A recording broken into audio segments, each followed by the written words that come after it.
নমস্কার বন্ধুরা, প্রেরণা বাংলা মোটিভেশন চ্যানেলে সবাইকে আমন্ত্রণ। সংসারে আপনি যতদিন সকলের কথা সহ্য করছেন, মেনে চলছেন, ততদিন আপনার মতো ভালো কেউ আর নেই। কিন্তু যখনই আপনি প্রতিবাদ করতে শুরু করবেন, তখনই আপনি হবেন অপ্রিয়। সংসারের নিয়ম বড়ই বিচিত্র। আপনি সকলের যতই উপকার করুন না কেন, সব মুছে যাবে আপনার করা মাত্র একটি ভুলে। দেখবেন সেই ভুল কাজটি সকলের আলোচনার বিষয় হয়ে উঠেছে। ভালো কাজগুলো, আপনার করা প্রত্যেকটি ভালো কাজ সব মুছে গেছে। তাই নিজেকে সকলের কাছে এতটাও সহজ করে ফেলবেন না যে আপনি তাদের আলোচনার বিষয়বস্তু হয়ে উঠতে পারেন।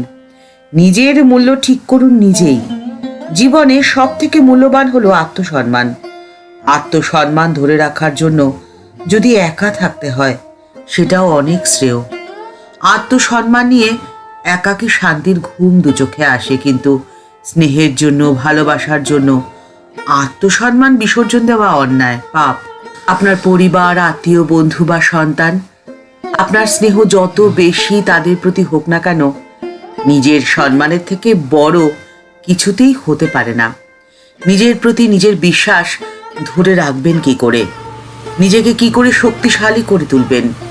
মাত্র 4টি উপায় অবলম্বন করলেই আপনি হয়ে উঠবেন এতটাই শক্তিশালী যে সবাই আপনাকে সম্মান করবে। কারো কাছে কখনোই আপনি সস্তা হয়ে যাবেন না। নিজেকে শক্তিশালী করার প্রথম উপায় হলো অন্যের উপর ভরসা করা ছেড়ে দিন।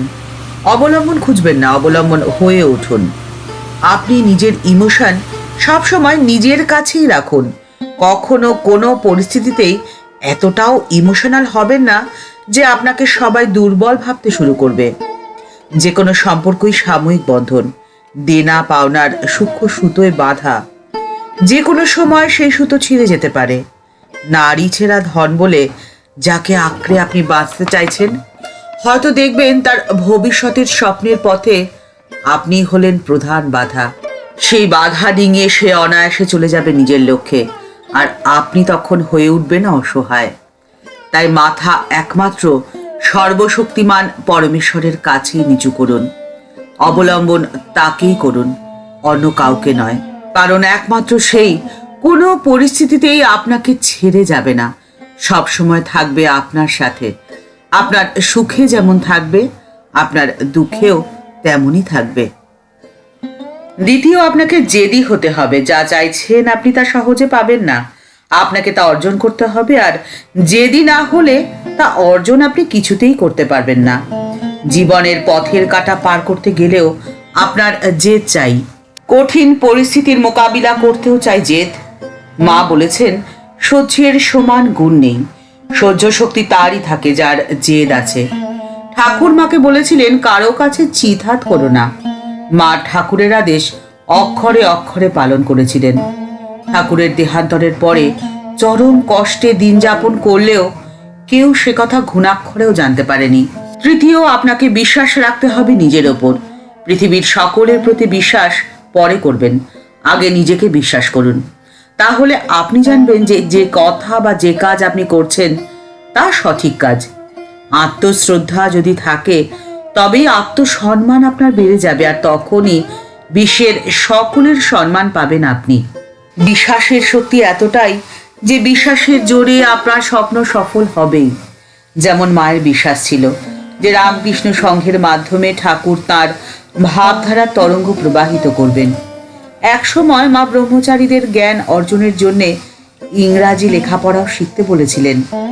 মা এর কারণ হিসেবে বলেছিলেন যে অনেক বিদেশি ভক্ত আসবে এখানে, আর তাদের সাথে কথা বলার জন্য ইংরাজি শিক্ষা অত্যন্ত দরকারি। এই সংঘ গঠনের মূল একদিকে যেমন মায়ের ভালোবাসা, আর একদিকে মায়ের শিক্ষা। সে শিক্ষা ছিল ত্যাগের, সে শিক্ষা ছিল তিতিক্ষার, সে শিক্ষা ছিল বৈরাগ্যের। একবার একজন MA পাশ করে মায়ের কাছে এসে বললেন যে তার সাধু হওয়ার ইচ্ছা, কিন্তু তিনি সংশয়ে পড়েছেন। মহাপুরুষ মহারাজ যুবকটিকে খুব উৎসাহ দিচ্ছেন, কিন্তু মাস্টারমশাই বলছেন যে তাড়াহুড়ো করে কিছু না করাই ভালো। তখন যুবক মায়ের কাছে এসে প্রণাম করলে মা আশীর্বাদ করে বললেন, তোমার মনোবাঞ্ছা পূর্ণ হোক। আপনি যে কাজই করতে চান সে সিদ্ধান্ত আপনি সঠিকভাবে নিতে পারবেন তখনই যখন আপনার নিজের প্রতি থাকবে পূর্ণ বিশ্বাস।